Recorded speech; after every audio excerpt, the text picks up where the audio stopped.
And Israeli police detained a Jewish man on Monday for wearing a kippah embroidered with an Israeli and a Palestinian flag, then cut up the religious head covering. He says, in a rare case that has drawn national attention, Alex Sinclair, and a 53-year-old author and adjunct lecturer at the Hebrew University, told CNN that police approached him while he was sitting at a cafe in his hometown of Modi'in, about 22 miles southeast of Tel Aviv. Within minutes, he said, and he was taken to a local police station, searched and detained. Several Iranian officials have stressed that their country is united, rejecting United States President Donald Trump's claims of a rift in the leadership in Tehran. Iran's President Masoud Pezeshkian, Foreign Minister Abbas Araghchi, and Parliament Speaker Mohammad Bagher Ghalibaf all issued statements rejecting the United States president's assertion. And the United States Department of the Treasury has announced sanctions against the Cambodian Senator Kok An, accusing the politician of using his influence and connections to protect a network of scam operators. The department's Office of Foreign Assets Control, OFAC, said on Thursday that it would take action against An and 28 individuals and entities in his network, which is accused of enticing US citizens into giving away large amounts of money through fraudulent schemes. And Sierra, the customer service agent startup founded by Brett Taylor, announced on Thursday that it has acquired the YC-backed French startup Fragment, which helps businesses integrate AI into workflows. This is Sierra's third public acquisition. And it previously bowed Japan-based enterprise AI solutions company Opera Tech, which it acquired in late March, and voice agent company Receptive AI, which it also announced it acquired in late March. And Fragment co-founders Olivier Moindroth and Guillaume Gentail will be joining the Sierra team. And with peace talks stalled and US President Donald Trump offering no timeline for ending the war with Iran, the question on everyone's lips is, who can withstand the pain inflicted by this war the longest? There is growing evidence that it's Iran. With no imminent threat of a return to a punishing bombing campaign, Iran is achieving its central war aim of driving up the price of oil, and with it pressuring Trump to accede to some of its demands. And it is Payday Friday, and a popular shopping mall located in eastern Caracas is packed. But while the hallways look full and the display windows are brightly lit and well stocked, many people enter and leave empty-handed. Shoppers walk around, browse, compare prices, but they buy very little. The exception is a store belonging to a renowned international lingerie brand, around which a line has formed following the announcement of special discounts on certain products. That an internal watchdog for the United States Department of Justice, DOJ, will review whether the federal government complied with a law mandating the release of files related to convicted sex offender Jeffrey Epstein files. The Office of Inspector General, which operates independently of the department, explained on Thursday that its probe would focus on Epstein Files Transparency Act passed in November. And as the US expands its war with Iran, opposition is growing, not just among the public, but inside the military itself. Some service members are questioning orders, exploring conscientious objection, and speaking out. What's driving this shift, and how far could it go? In this episode, That who? Real Betis versus Real Madrid. What? Spanish La Liga where? Estadio La Cartuja de Sevilla in Seville, Spain when? Friday at 9 p.m. 20 GMT. How to follow? We'll have all the build-up on Al Jazeera Sport from 17 GMT in advance of our live text commentary stream. Real Madrid will continue their pursuit of league leaders Barcelona when they travel to Real Betis on Friday. But the record La Liga winners know that any slip-up now will be terminal for their hopes of lifting silverware this season.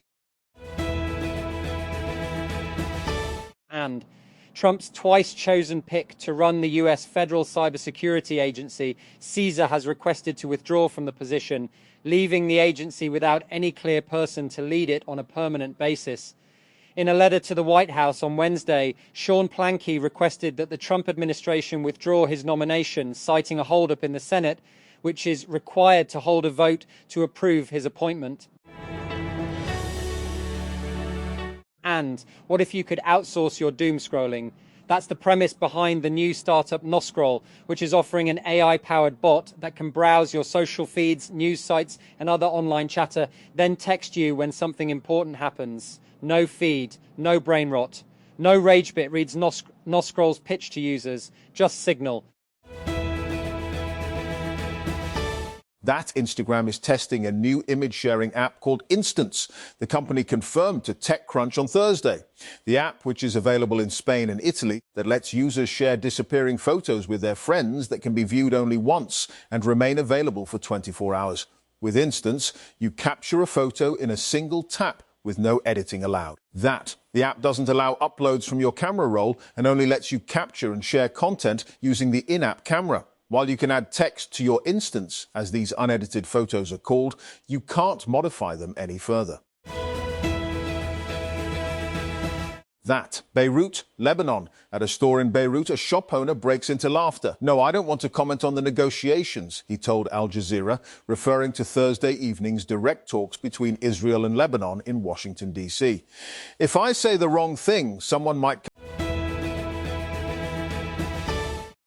South African President Cyril Ramaphosa has suspended the national police chief after he was charged with breaking finance laws over the awarding of a healthcare contract. National Police Commissioner Fanny Masemola was suspended on Thursday in the latest scandal to hit South Africa's police force. Ramaphosa is under increasing pressure to stamp out corruption before voting in local elections begins in November. And Republicans in the United States Senate have passed a resolution to fund U.S. Immigration and Customs Enforcement, SE and Customs and Border Protection, CBP, and the first step in ending a months-long standoff sparked by opposition to U.S. President Donald Trump's mass deportation drive. Halls of debate gave way early Thursday to a vote on the resolution, in which Republicans, and who hold a slim 53-47 majority in the chamber, used a tactic that allowed them to proceed with a simple majority rather than overcoming a 60-vote threshold. OpenAI on Thursday released GPT 5.5, its newest AI model, which the company called smartest and most intuitive to use model yet. The algorithm comes with increased capabilities in a multitude of areas, with OpenAI co-founder and president Greg Brockman claiming that it also brings the company one step closer to the creation of OpenAI's super app. On a call with journalists, Brockman said that the new model was a big advancement towards more agentic and intuitive computing. Artisan may be known for their bold Stop Hiring Humans campaign, but the reality is every founder needs to assemble the right team if they want to scale. The fast-growing AI startup is building AI employees for sales outbound and customer engagement. This week on Build Mode, Isabel Johannessen spoke with Jaspar Carmichael Jack, the co-founder and CEO of Artisan, about the early days growing their team and the hiring mistakes that could have killed them before they got off the ground. Making the wrong hires or filling the wrong positions are mistakes that compound quickly. They waste time, drag down morale, and often create an execution lag that can be fatal to a startup just starting to scale. And the foreign ministers of Pakistan and 7 other Muslim-majority countries issued a joint statement on Thursday rejecting any attempts to alter the historic and legal status quo in Jerusalem and its Islamic and Christian holy sites. The foreign ministers condemned the repeated violations of the historic and legal status quo at Jerusalem's Islamic and Christian holy sites by Israeli occupation authorities. And CNN. A weather sensor in France's busiest airport, Paris Charles de Gaulle, has been tampered with in what a French weather association says it suspects to be a betting scam. France's national meteorological agency, Météo France, said in a statement sent to CNN on Thursday that it has formally filed a complaint regarding the tampering of an automated data processing system located in Charles de Gaulle's airport, used to measure daily temperatures for Paris. And Pope Leo XIV on Thursday denounced the Iranian regime's killing of protesters, but stressed that, as a pastor, he cannot support the US-Israeli war with Iran. The Pope's remarks, made to reporters on board the papal plane returning from his trip to Africa, follow President Donald Trump's attacks on the pontiff for his stance on the Middle East conflict. and Italian government officials have hit back at suggestions that their national football team could still be sent to the World Cup 2026, even if already qualified Iran does not compete at the finals. Since the United States-Israeli war on Iran began on February 28, Iran's participation in this summer's edition of FIFA's Global Showpiece has been in doubt because all of the country's group stage matches are scheduled to be played in the US. And Monterrey, Mexico, in July 2024, following the arrest of cartel leader Ismael El Mayo Zambada in Texas, activist Maria Isabel Cruz and her colleagues started to notice a troubling trend. Zambada was the co-founder of the Sinaloa cartel, one of the most powerful criminal networks in Mexico. Authorities in the United States applauded his capture as a direct strike in their campaign to dismantle the cartel. And the United States has announced it will reclassify state-licensed medical marijuana as a less dangerous drug, a step in line with a growing trend away from penalizing its possession. The Department of Justice clarified on Thursday that the change does not legalize recreational or medical marijuana under federal law. And a 15-year-old Palestinian has died from his wounds after he was shot by Israeli forces during a raid in the occupied West Bank city of Nablus, Palestinian media reported. The teenager suffered critical injuries after being struck by live ammunition in the shoulder and was transferred to a nearby hospital where he died, the official Palestinian news agency Wafa reported on Thursday, citing medical sources. And on the outskirts of Somalia's southern port city, the land has become an open graveyard for cattle. Some are left where they fell, while others are buried in shallow graves after consecutive failed rainy seasons. For many families here, pastoralists who rely on livestock for milk, meat and income, animals were everything. But what was once a lifeline of food and income has now become a stark symbol of loss. And Meta is planning to cut 10% of its workforce, amounting to 8,000 employees, according to a report from Bloomberg. Meta also will not hire for 6,000 roles that are currently open. According to an internal memo sent to employees Thursday and viewed by Bloomberg, Meta told staff that the cuts will begin on May 20. Reuters had earlier reported on Meta's plans for sweeping layoffs.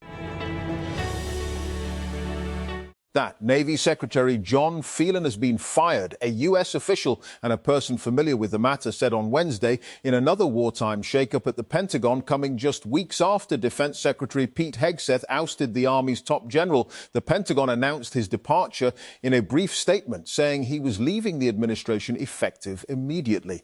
But it did not provide a reason or say whether it was his decision to. Washington.